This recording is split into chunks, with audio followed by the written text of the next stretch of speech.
Ladies and gentlemen, it is time to talk spoilers for Scream 6. So, of course, I already did my spoiler-free review just a few hours ago, and if you want to see my full thoughts on the positives and negatives, which without spoilers, definitely go check that out, because we're not going to be repeating ourselves in this video.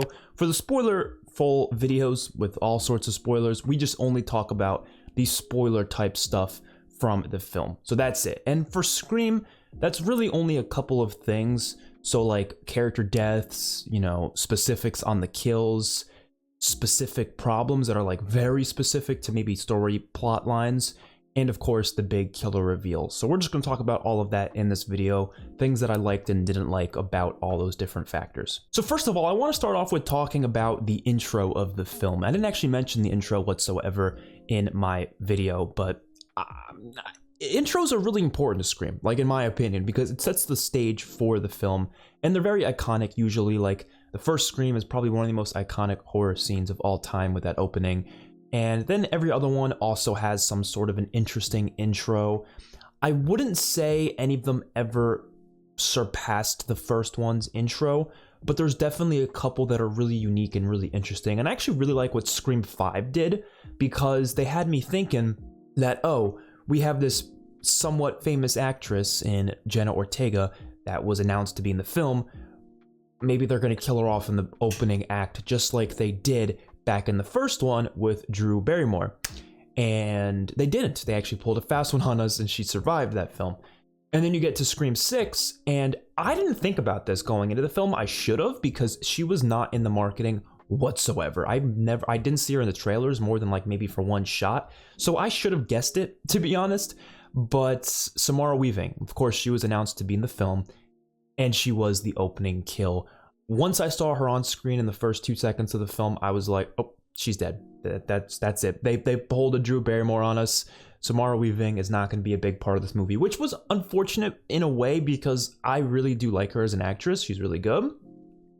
So I was excited to see what she was going to do in the film, but she was just there for the opening kill. But that's a pretty iconic, like, Scream type thing to do, so I was okay with it. I was like, all right, it makes sense, it's understandable, and it works for the purpose of the film.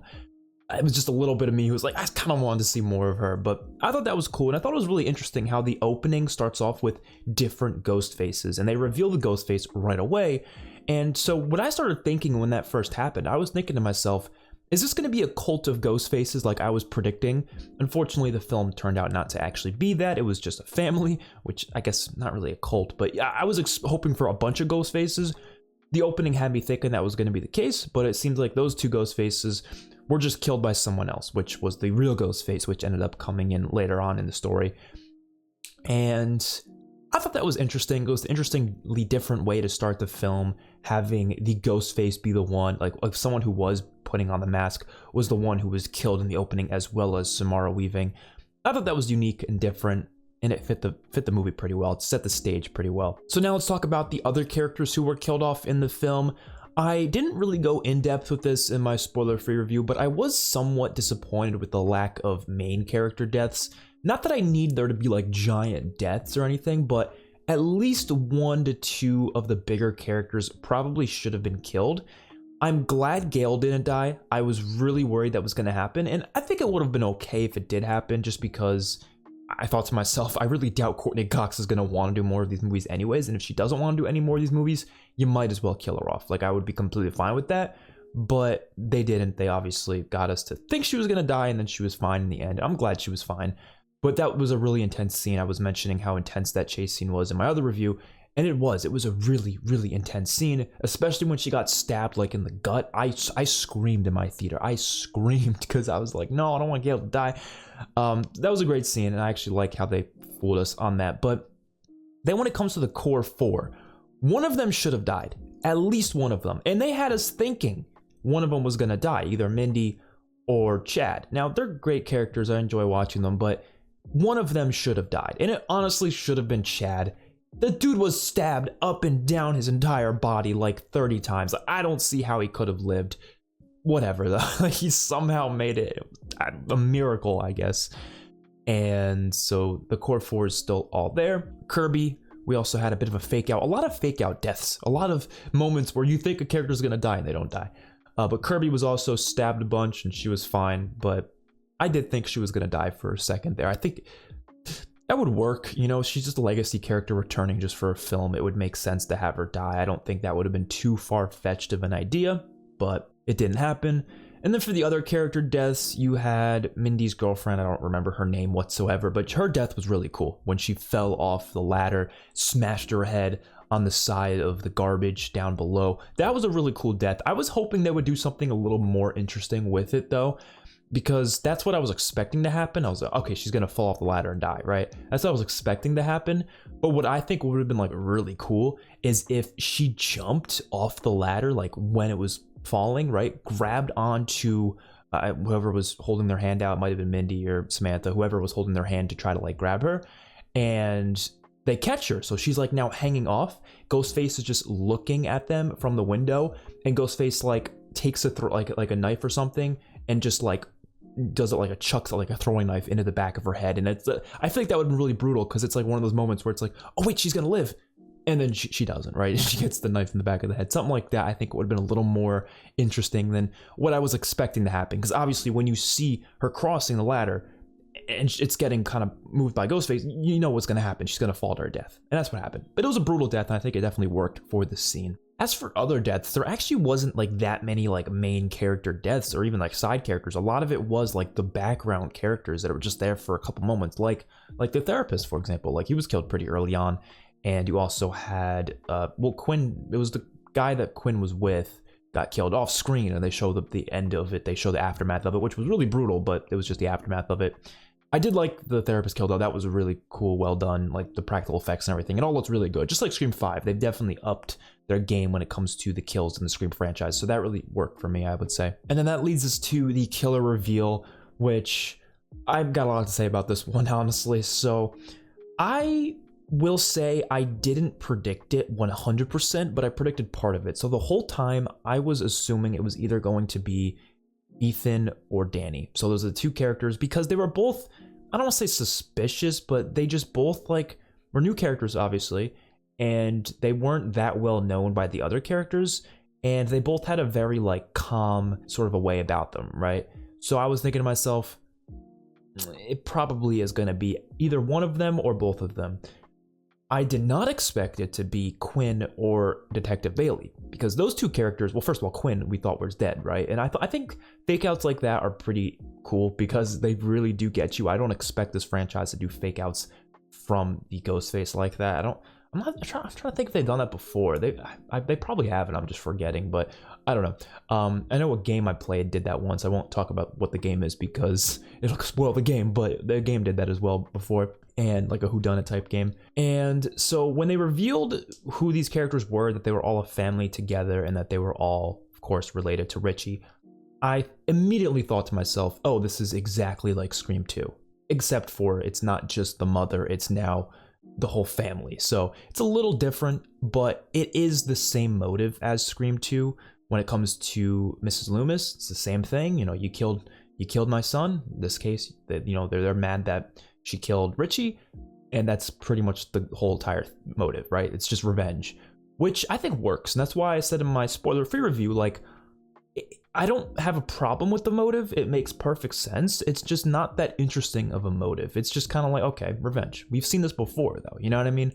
So it didn't shock me. It didn't make me go, wow, that's really interesting. It was just more like, oh, yeah, that makes sense. That works. Cool. Like, you know what I mean? So what I did like about it being Detective Bailey was the fact that it completely explained how he was able to get all of this equipment, because that's what something I was questioning. I was like, how is all of this like stuff from crime scenes in this place? Where did it come from? How did someone get hold of it? And they kind of try to explain it. We're like, oh, some cops probably, you know, get paid off to give it out way. But I was thinking there's just too many holes in that. But it being Detective Bailey makes a little more sense because he probably could have found a way to achieve these items. It's still a little fishy. Like, I feel like someone would have noticed, why are all the Scream related, like not Scream, you know what I mean, all the Ghostface related items being taken? It would just raise a lot of questions, but it didn't really seem to raise any questions, it seems like. So a little fishy there, but I did like how it at least explained it to a degree. But my one of my biggest problems with this movie, I talked about the whole wounds, right? How characters just get up from wounds, and the fact that a lot of people are making really dumb decisions. Big part of that had to do with this final act, right? I loved the location for the final act. It was a really cool location for it being in that theater with the shrine and everything like that. That was cool. But the amount of situations of characters getting stabbed here, you had Chad, who lived miraculously. You had Mindy, again, lived miraculously. Well, that wasn't as miraculous, but still. You had Kirby getting all sorts of stabbed. Even Sam and Tara stabbed all over their bodies. Slashed, whatever it may be. And especially Sam and Tara are moving around just fine. Like, they weren't just wounded. Like, maybe they'll cover their stomach every now and then to be like, ooh, like, okay, like, yeah, they're showing that they were wounded. But a lot of the time, they're just fine. And that was one of my biggest issues, and it just kind of took away from the impact of it. And even when it comes to the three ghost faces, at the end fight there, they would get stabbed and slashed and shot all over, and they'd be up all and fine. You know, I think it works when you do it here and there, and the other films did that a bunch, don't get me wrong. And I think that's fine, because it's not like unrealistic. People survive crazy wounds all the time. But when you do it so often in such a small window of time, that's where it starts to feel like, okay, this is a bit much. And they make so many stupid decisions. Like Detective Bailey pointed a gun right at her, right at Sammantha, and instead he runs at her and decides to shoot the gun last minute when she was able to push his arm away. And I looked at that, I'm like, what the fuck? They could have written that in a different way. Maybe the gun jams, maybe the gun's out of ammo because the gun was out of ammo with her as well. That's how they made it so she couldn't shoot him.